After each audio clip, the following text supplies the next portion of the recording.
ओम गंग गणपताय नमः। जब जीवन में हर दिशा में संकट घेरने लगे और कोई राह ना सूझे, तब प्रिय श्रोताओं एक ही नाम सजीवनी बनकर उभरता है, भगवान श्री गणेश का। वैशाख मास के कृष्ण पक्ष की चतुर्थी को विकट संकष्टी चतुर्थी कहा जाता है, जो समस्त कष्टों और विघ्नों को हरने वाली मानी गई है। यह दिन विशेष रूप से उन भक्तों के लिए है जो मन, वचन और कर्म से विघ्नहर्ता का स्मरण करते हुए उनसे अपने जीवन के विकट संकटों का समाधान चाहते हैं। आइए सुनते हैं इस पावन तिथि से जुड़ी हुई दिव्य कथाएं, जो न केवल आस्था से ओतप्रोत हैं, बल्कि हमें विश्वास और समर्पण की शक्ति का भी बोध कराती है। एक समय देवी पार्वती ने भगवान श्री गणेश जी से पूछा कि पुत्र, वैशाख महीने के कृष्ण पक्ष की जो संकटा नामक चतुर्थी कही गई है, उस दिन गणेश का किस विधि से पूजन करना चाहिए और उस दिन भोजन में क्या ग्रहण करना चाहिए।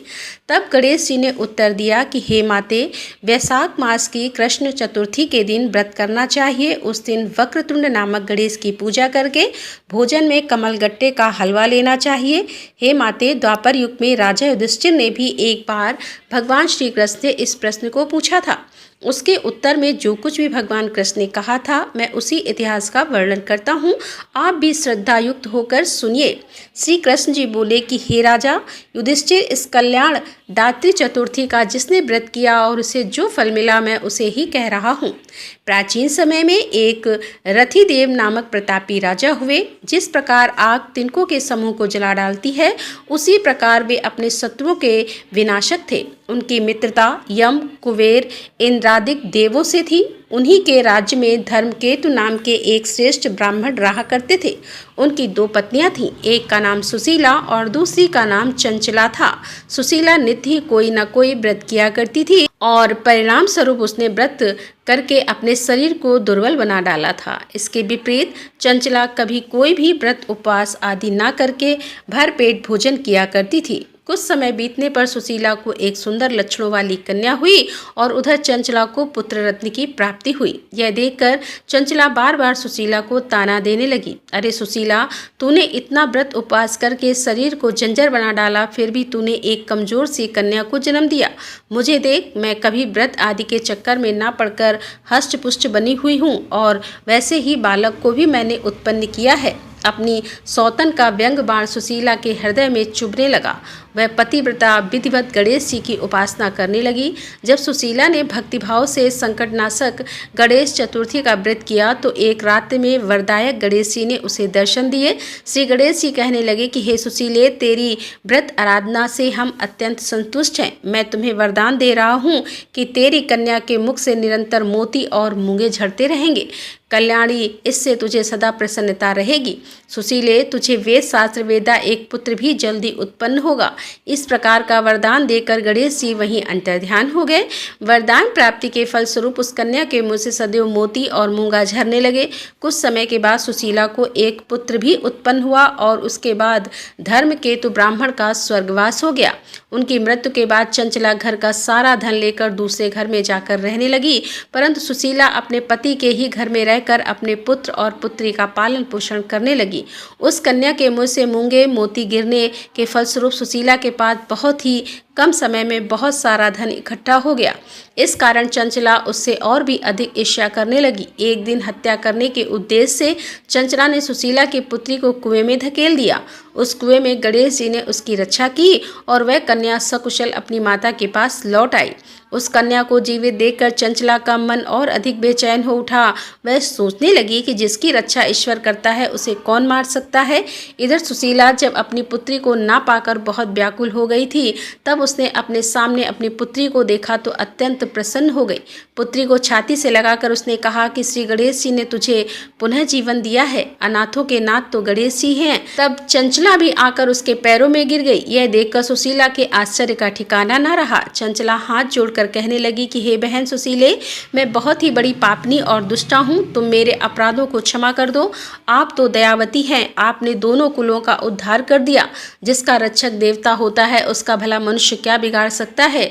जो लोग संतों और सत्पुरुषों का दोष देखते हैं वे अपनी करनी में स्वयं के ही नाश को प्राप्त हो जाते हैं। इसके बाद चंचला ने भी उस कष्ट निवारक पुण्यदायक संकटनाशक गणेश जी के व्रत को धारण किया। श्री गणेश जी की कृपा से परस्पर उन दोनों में प्रेम भाव स्थापित हो गया। भक्तजनों, जिस पर गणेश जी की कृपा होती है उसके तो शत्रु भी मित्र बन जाते हैं। सुशीला द्वारा संकटनाशक गणेश चतुर्थी व्रत किए जाने के कारण ही उसकी सौत चंचला का हृदय परिवर्तन हो गया। श्री गणेश जी अपनी माता पार्वती से कहते हैं कि माते, इस प्रकार पूर्व काल का पूरा वृतांत मैंने आपको सुना दिया।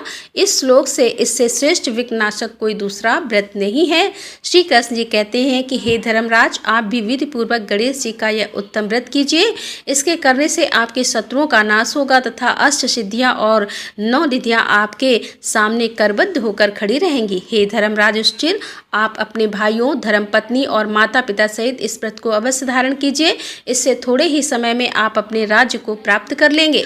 भगवान श्री गणेश जी के श्री मुख से संकष्टी गणेश चतुर्थी व्रत का महात्म्य सुनकर धर्मराज युधिष्ठिर ने भी परिवार सहित इस व्रत को धारण किया। एक बार की बात है, किसी नगर में एक कुम्हार रहता था। वह मिट्टी के बर्तन पकाता। एक बार जब उसने बर्तन बनाकर आवा लगाया तो आवा नहीं पका। हार कर वह राजा के पास जाकर प्रार्थना करने लगा कि महाराज, पता नहीं क्या बात है, आवा पक ही नहीं रहा है। राजा ने पुरोहितों को बुलाकर इसका कारण पूछा तो राज पंडित ने कहा कि हर बार आवा लगाते समय एक बच्चे की बलि देने से आवा पक जाएगा। अब तो राजा का आदेश हो गया कि बलि आरंभ हुई। जिस प्रकार की बारी होती वह परिवार अपने बच्चों में से एक बच्चा बलि के लिए भेज देता। इस तरह कुछ दिनों के बाद सकट चौथ के दिन एक बूढ़ी माई के इकलौते लड़के की बारी आई। बूढ़ी माई के लिए तो वही उनके जीवन का इकलौता सहारा था, लेकिन राजा की आज्ञा के आगे किसी और की भला कहाँ चलती। दुखी बूढ़ी माई सोच ही रही थी कि मेरा तो एक ही बेटा है और वह भी सकट के दिन मुझसे अलग हो जाएगा। बूढ़ी माई के दुख का कोई अंत ही नहीं था, लेकिन बूढ़ी माई ने धैर्य रखा और उन्होंने अपने बेटे को संकट की सुपारी और धूप का बीड़ा देकर कहा कि बेटा, भगवान का नाम लेकर आवा में बैठ जाना, संकटा माता तुम्हारी रक्षा करेंगी। सकट का दिन था। बूढ़ी माई ने व्रत रखा था। इधर कुम्हार के घर पर बालक को मिट्टी के बर्तनों के साथ आवा में डाल दिया। सकट चौथ का दिन था। बूढ़ी माई लगातार गणेश भगवान और संकटा माता से अपने बच्चे की सुरक्षा के लिए प्रार्थना कर रही थी, उसकी लंबी उम्र के लिए कामना कर रही थी। इधर चमत्कार हुआ। कुम्हार ने सुबह उठकर देखा तो आवा में तो उसके बर्तन पक गए थे, लेकिन उस बालक का बाल भी बाका नहीं हुआ था। पहले तो आवा पकने में कई कई दिन लग जाते थे, लेकिन यह चमत्कार देखकर अब वह डर गया और राजा के दरबार में जाकर सारी घटना बताई। इसके बाद राजा ने उस बालक और बूढ़ी माँ को बुलवाया तो माँ ने सभी तरह के विघ्नों को दूर करने वाली संकष्टी चतुर्थी का वर्णन किया। इस घटना के बाद से महिलाएं संतान और परिवार के सौभाग्य के लिए सकट चौथ का व्रत करने लगी। ऐसी ही है सकट चौथ की महिमा। जो जिस कामना से व्रत रखता है, पूजा करके कथा श्रवण करता है, गणेश भगवान और संकटा माता उनकी सभी मनोकामनाएं पूर्ण करती है। तो बोलिए संकटा माता की जय, बोल गणेश भगवान की जय। आइए अब सुनते हैं गणेश जी की आरती। जय गणेश जय गणेश जय गणेश देवा, माता जाकी पार्वती पिता महादेवा, माता जाकी पार्वती पिता महादेवा। एक दंत दयावंत चार भुजाधारी, माथे सिंदूर सोहे मूस की सवारी। जय गणेश जय गणेश जय गणेश देवा, माता जाकी पार्वती पिता महादेवा। पान चढ़े फूल चढ़े और चढ़े मेवा, लड़ुअन का भोग लगे संत करे सेवा। जय गणेश जय गणेश जय गणेश देवा, माता जाकी पार्वती पिता महादेवा। अंधन को आँख देत कोढ़िन को काया, बाजन को पुत्र देत निर्धन को माया। जय गणेश जय गणेश जय गणेश देवा, माता जाकी पार्वती पिता महादेवा। शूर श्याम शरण आए सफल कीज सेवा, माता जाकी पार्वती पिता महादेवा। जय गणेश जय गणेश जय गणेश देवा। माता जाकी पार्वती पिता महादेवा। दीनन की लाज राखो शंभु सत्कारी। कामना को पूर्ण करो जाऊं बलिहारी। जय गणेश जय गणेश जय गणेश देवा। माता जाकी पार्वती पिता महादेवा। माता जाकी पार्वती पिता महादेवा।